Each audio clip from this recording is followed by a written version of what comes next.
Tindak kriminalitas pembunuhan ibu dan anak di Subang, Jawa Barat 2 tahun silam tiba-tiba kembali muncul ke permukaan dan menarik kembali perhatian masyarakat. Walaupun sebenarnya publik telah bisa menerka siapa yang melakukan pembunuhan itu, tetap saja pengakuan pelaku cukup mengejutkan dan masih menyisakan pertanyaan lain. Selengkapnya dalam laporan utama.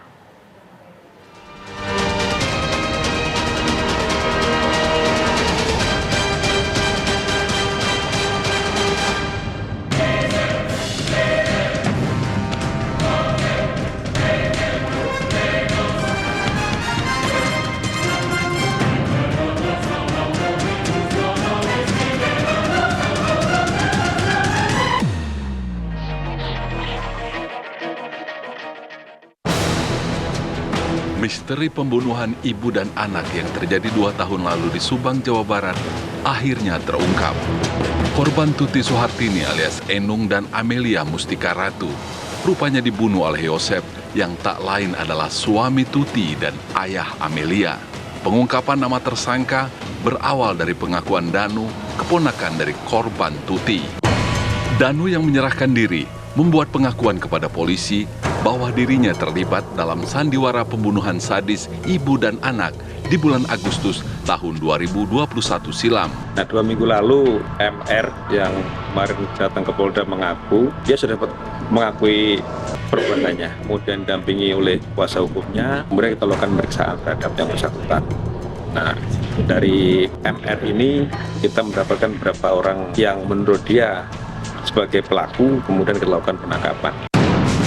Dalam kasus ini polisi telah menetapkan 5 orang tersangka, yakni Danu, keponakan korban, Yosep, suami korban, Mimin, istri muda Yosep, serta 2 anak Mimin, Arigi dan Abi. Saya dan anak-anak itu tidak ada keterlibatan dalam kasus ini. Iya, betul. Bahkan kami di sini nggak ada kenal sama Danu. Tahu Danu itu waktu pas Danu di TKP digigit anjing. Itu aja. Saat kejadian itu, ibu dan anak-anak berada di mana, Bu? Ibu ada di rumah, Abi juga. Arigi ada di tempat kerja, tapi sempat pulang dulu ke sini. Pak Yosep? Pak Yosep ada di sini. Berarti 3 orang di rumah dan Arigi aja yang di luar. Berarti saat kejadian tidak ada di TKP? Tidak ada sama sekali, tetap di rumah.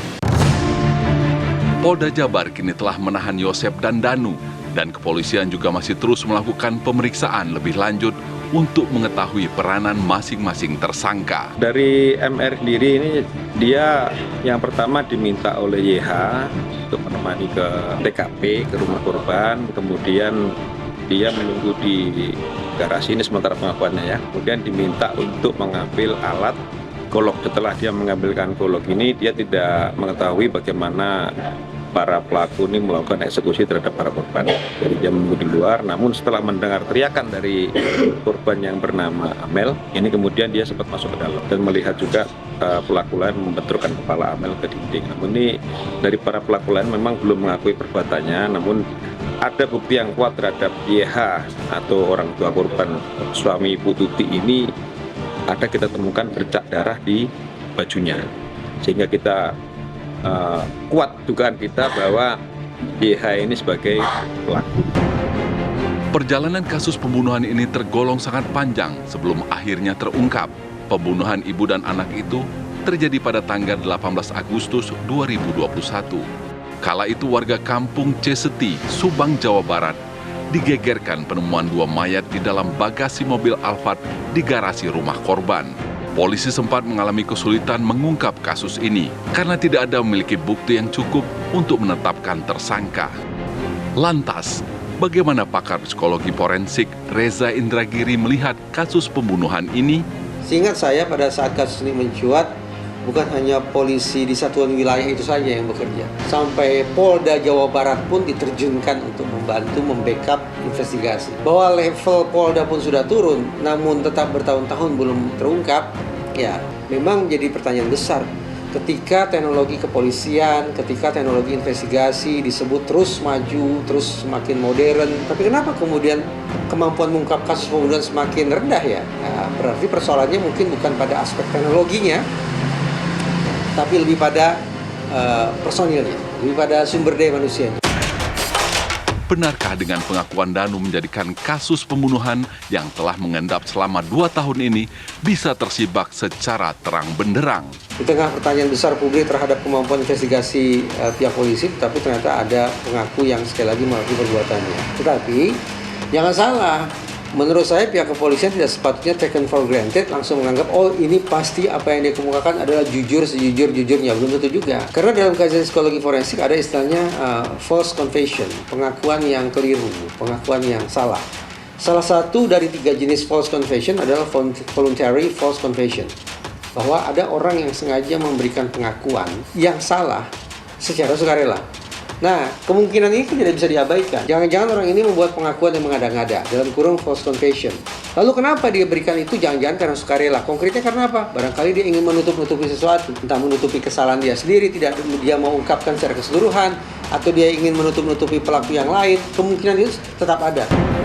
Dengan telah ditetapkannya tersangka pembunuhan ibu dan anak itu, keluarga korban mengaku senang sekaligus kaget. Keluarga kaget karena ternyata Danu, sang keponakan, ikut terlibat. Namun merasa senang karena Danu mau terbuka menceritakan semua kepada polisi. Sehingga penantian selama 2 tahun lebih bisa tuntas. Alhamdulillah lah, saya senang pelakunya udah keungkap. Selama kita menunggu selama 2 tahun lebih ya, alhamdulillah sekarang pelakunya udah bisa masuk penjara lah, insya Allah dia pasti. Kaget juga, media itu mendengar dia ikut lah, tapi ada senangnya itu dia terbuka. Soalnya kalau nggak terbuka kan orang lainnya itu, yang lainnya itu belum tentu bisa keungkap. Pihak keluarga meminta polisi agar bisa mengungkap siapa pelaku utama dan mencari motif pembunuhan ini, serta berharap hukuman seberat-beratnya kepada para pelaku.